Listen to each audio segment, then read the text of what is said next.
Se alguma fraqueza tive, confessá-la-ei no momento azado. Embora bem saibam os deuses que minhas quedas foram mais pela generosidade de comprazer as debilidades alheias que não as próprias, pois nunca senti maior prazer com essas insignificâncias que o que experimenta o cotovelo ao roçar a água morna do banho para verificar se queima. E já que falo de banho, é o momento de falar de higiene. Vou relatar, embora antecipando muitos fatos, uma das acusações de impiedade que me fizeram durante meu famoso processo. Meu amor pela água, contrastando com os óleos e ungüentos de meus contemporâneos. Talvez por ter estado Mileto muitos anos ocupada pelos persas, que tinham um conceito de higiene muito superior ao nosso, descobri mais tarde que as mulheres atenienses cheiravam e que pretendiam disfarçar seus odores naturais com óleos e perfumes. Ensinei minhas alunas a virtude da água e fui, por isso, acusada de impiedade. Volto à minha história. Eu não usava óleo para lavar-me, e sim água. E me tornava diferente de todas as outras damas, que mais tarde se surpreendiam com a minha rara virtude de atrair os homens. Não é que eu os atraísse, eram elas que os repeliam. Talvez a emoção que senti ao ver-me diante de Péricles me movesse a experimentar sentimentos tão dispersos como os enunciados.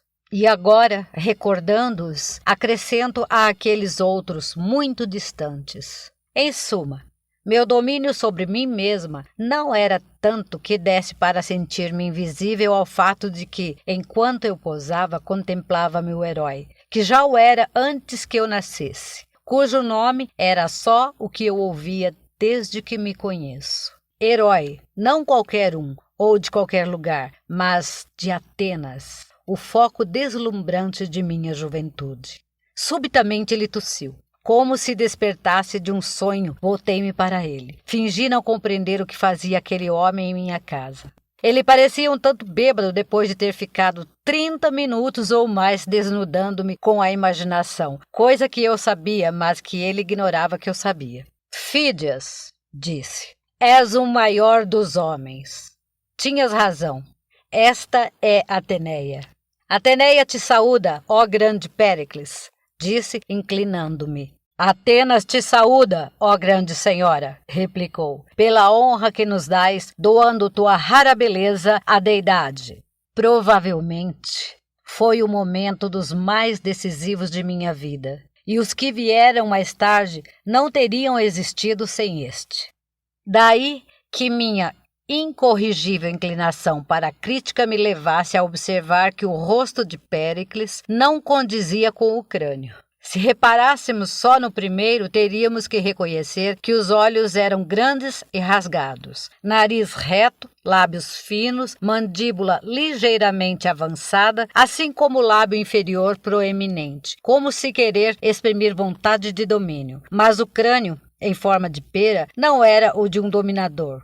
Era o de um intelectual, condenado pelo destino à condição insuportável e não desejada de mandar. Era uma mistura de sentimental e pensador, cuja moral fazia com que fosse fiel aos desígnios da vida. Foi muito importante para mim descobrir isso, porque nem bem Fídias acabou de declarar que faria tantos esboços quantos as musas lhe ordenassem, até encontrar o que decidisse ser o definitivo. Fiquei a sós com Péricles e disse que me considerava sua escrava, o que sentia cansado e deprimido, que lhe ofereceria minha casa como um lugar sagrado para o seu repouso, que o desafiava a encontrar outro lugar em que seus olhos pudessem descansar sobre uma paisagem tão bela, e que eu me ausentaria gostosamente, contanto que ele, longe do tráfico e do cerco impertinente de seus governados, pudesse ter sossego e meditar a sós.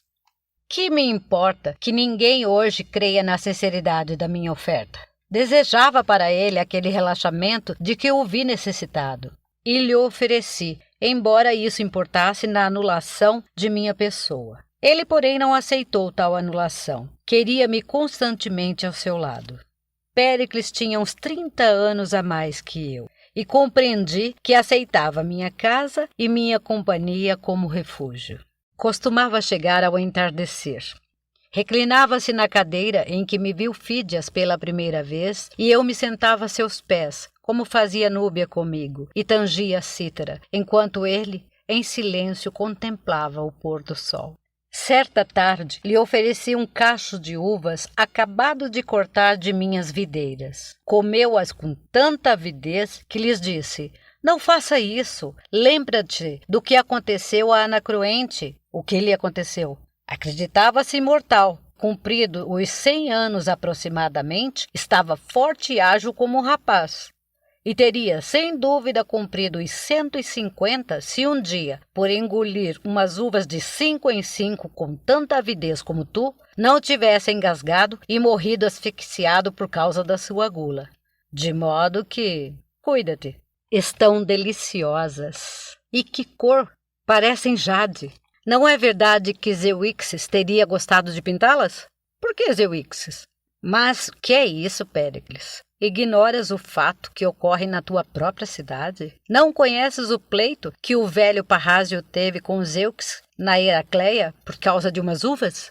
Sei apenas que esse Zeuxis é o homem mais fato de todos quantos tem manejado um pincel. Certíssimo. E um dia quis medir-se com Parrásio para ver qual dos dois pintava com mais realismo. Nomearam um júri de amigos, e ambos cobriram suas telas com os panos. Tocou-lhe primeiro a Zeuxis descerrar a sua tela. Levantou o pano e imediatamente todos os pássaros do céu se precipitavam para picar as uvas que ele pintara, acreditando que eram verdadeiras. Ante tal demonstração de realismo, que enganou os próprios pássaros, considerou-se o vencedor e pediu a Parrásio que descobrisse a sua tela, levantando o pano que a tapava. Faze-o tu, respondeu-lhe com ar manhoso. Zeuxis foi fazê-lo, mas não pôde. Insistiu várias vezes em levantá-lo, até que se deu conta de que o tal pano estava pintado. De sorte que, se Zeuxis enganou os pássaros, Parrásio enganou a Zeux. Péricles desandou a rir com tanto gosto que se engasgou com as uvas. Cuidado, senhor! Lembra-te de Anacroente? Mais lhe dizia, mais ria e se engasgava. E o fato de ficar meio asfixiado mais lhe provocava risada, diante do que temi que se repetisse deveras a história do idosíssimo poeta. Tive que lhe dar palmada nas costas para desengasgá-lo, mas ele agarrou-me a mão e me derrubou sobre si. Ameaçou beijar-me e se arrependeu, mas eu fiquei sentada em seu próprio assento, decepcionada, talvez por falta de decisão. Disseram-me que, além da cítara, sabes tocar flauta. É verdade? Embora soubesse, grande Péricles, não seria prudente fazê-lo hoje. E posso saber por quê? Porque vi que chegava a cavalo. E não quis que te acontecesse o mesmo que aos cibaristas. Quem são os cibaristas? Os habitantes de Cibaris, uma colônia que Corinto estabeleceu na Itália, no mar Adriático. Seus habitantes não se dedicavam senão a vestir-se bem, a comer otimamente e a rejubilar-se com festas. Seus cavalos eram adestrados nos circos e nos bailes, mas não na guerra. E aos cibaristas treinados em todas as classes de deleites, mas não na luta, não lhe passou pela cabeça melhor coisa que atacar militarmente Crotona, outra das colônias estabelecidas no mar Adriático por nossos avós. Que crês que fizeram os crotonenses? Em vez de afiar suas espadas e de amontoar grande número de dardos, receberam a cavalaria com flautas. Com flautas? Sim, com flautas. E ao tocá-las, os cavalos de cibaristas, em lugar de atacar, puseram-se a dançar, que foi o que lhes ensinaram. E Crotona, graças a essa argúcia, se salvou. Imagina, senhor, se eu acostumasse o teu cavalo à música da flauta, o que aconteceria no dia que entrasse em combate? Por que sabes tantas coisas? Tive bons mestres. Por que és tão bela? Porque teus olhos são generosos. Por que me sinto tão feliz contigo? Porque procuro teu descanso e não sua fadiga. Porque te dou paz e não guerra. Porque prefiro tua felicidade à minha. Ou melhor, porque minha felicidade consiste em saber-te feliz. Juro por Heracles.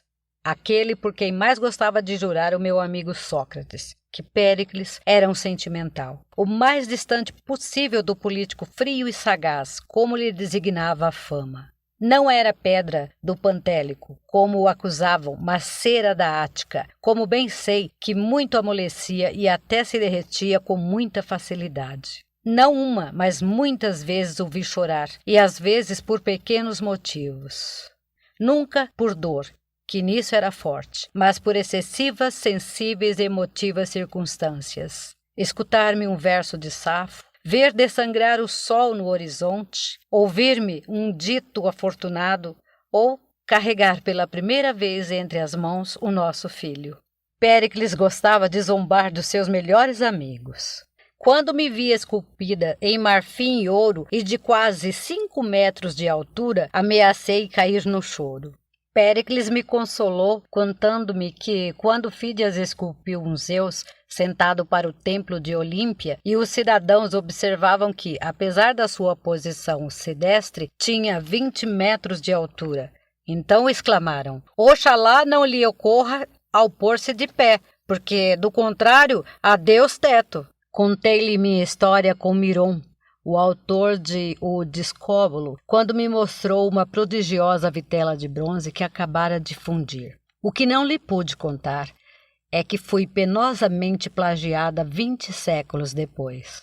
Eu, Hans Weber, que sou, afinal de contas, quem redige as memórias de quando fui Aspásia, li 1000 vezes a extravagante versão de que Michelangelo, ao concluir seu Moisés, considerou-o tão perfeito que disse: agora fala. Isso, insisto, não é mais do que um plágio vulgar de uma palavra minha pronunciada 2000 anos antes que nascesse Bonarotti. E foi o que contei a Péricles. Ao ver a bezerra tão colossalmente esculpida por Miron, considerei que, para estar viva, não lhe faltava mais do que mugir.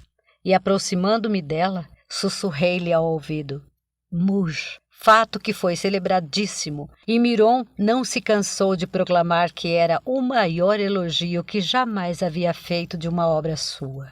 Assim se escreve a história. Mas pensando bem, se escrevo a minha com tanto requinte, não acabarei nunca. De modo que vou limitar-me aos aspectos que mais delineiam a minha personalidade, ou, para dizê-lo melhor, a dualidade de minhas personalidades. Certa noite, e quando, com não pouco escândalo, em Atenas já estava concertado o meu casamento com Péricles, ao recolher-me para dormir, encontrei Núbia ajoelhada ao pé da cama e cabeça reclinada sobre os lençóis do meu conopeion. Chorava. Tentei indagar a causa. Finalmente, entre soluços e lágrimas abundantes, confessou-me a razão de sua dor. Péricles a pretendera, propusera-lhe às minhas costas aquilo que eu já poderia imaginar. E ela, que não era ninguém, que era apenas uma escrava, isto é, pouco menos que nada, o rechaçara por respeito a mim. E agora temia que, por sua causa, perdesse eu o favor do autocrata ou que ele me obrigasse a despedi-la. E ela, tal como me disse ao passo que engrossava o manancial de suas lágrimas, preferia morrer a separar-se de mim. Confesso que a notícia me surpreendeu, mas não me feriu. Por que iria Péricles renunciar à minha pequena Núbia se ela o agradava? Por que não permitir-lhe satisfazer o seu gosto? Não seria pior deixá-lo ruminar seu despeito do que facilitar-lhe o desejo? Eu não poderia perdê-lo por tão pouca coisa. Procurei ser dócil e carinhosa, e sincera em meus agradecimentos, mas nem então, nem nunca me comovi mais do que uma geleira que recebesse o tímido benefício de um raio de sol hibernal. Não obstante, minha aprendizagem maior e mais substanciosa foi esta. Se não quisesse perder Péricles, deveria não só tolerar, mas facilitar-lhe a satisfação das fraquezas. E esta foi, e não outra, a ideia inspiradora de minha escola de música e dança, que, com o correr dos tempos, tantos benefícios e tantos desgostos me traziam. Não aceitei entre minhas alunas aspirantes quaisquer. Escolhi entre as jovens que pretendiam escrever-se as mais belas, graciosas e bem dotadas. E meu maior acerto foi, embora meu pensamento fosse outro, o rigor e a disciplina de minhas aulas. Sem vanglórias nem exaltação alguma, posso afirmar que criei entre as meninas da alta sociedade alteniense um corpo de artista como nunca se vira em toda Hélade, pois as instruí na arte da declamação, da mímica, da harmonia e do bom gosto. E muitas delas se dedicaram a vida toda a isso. Outras se foram casando, e ai de quem se atrevesse a pôr em dúvida, diante delas, a sinceridade e a honestidade do meu instituto. Essas que poderíamos chamar primeiras promoções foram as advogadas mais ardentes de minha fama, um tanto posta em dúvida pelas línguas visperinas que nunca faltam. Claro que todas elas ignoravam as atividades secretas da escola. Nunca intervim diretamente em certas manobras. Limitava-me a exigir aos olhos de Péricles um monstruário de belezas, de um ou de outro sexo. Mais tarde, Núbia, muito em segredo, com delicada cortesia, informava a eleita ou ao eleito que o autocrata, fascinado por sua graça e beleza, queria ver-se a sós com ela, ou com ele, com a condição de que eu jamais viesse a sabê-lo. Eu ignorava, então, como ia ser tratada pela história. Não tinha consciência de merecer ser julgada, nem bem, nem mal. Sei apenas que fiz a felicidade de Péricles até o dia da sua morte. E que eu fui também, pois minha dita consistia em fazer felizes os que eu amava. Se devo realizar um balanço dos meus sentimentos, direi que as maiores emoções de minha vida foram essas, de perplexidade e infinita ternura e gratidão, quando Péricles chorou em público defendendo-me do processo de impiedade do qual, graças a ele, fui absolvida, de cólera, dor e tristeza, diante do processo de condenação, assassínio mais propriamente, do melhor homem do mundo, por sua sabedoria e sua bondade. Sócrates, de vaidade literária, quando o autocrata leu, ante a admiração geral, a elégia aos mortos da guerra do Peloponeso, que escrevi, eu, do começo ao fim. E quando já velha, rica e viúva pela segunda vez, e esquecida de minhas veleidades de outrora, não me faltaram tampouco as satisfações. A maior foi o conhecimento de um dos mais jovens discípulos de Sócrates, que queria escrever sobre ele e a quem faltavam dados dos primeiros anos do mestre, que tão bem eu conhecia. Vinha ver-me com assiduidade, submetia-me a rigoroso interrogatório, lia-me depois o que escrevera e me autorizava a fazer algumas correções. Tinha mente clara e rigorosa, inteligência penetrante e honesta, uma sede de verdade que lhe dava luz à alma, e honrou-me com a sua amizade. Era muito jovem, chamava-se Platão.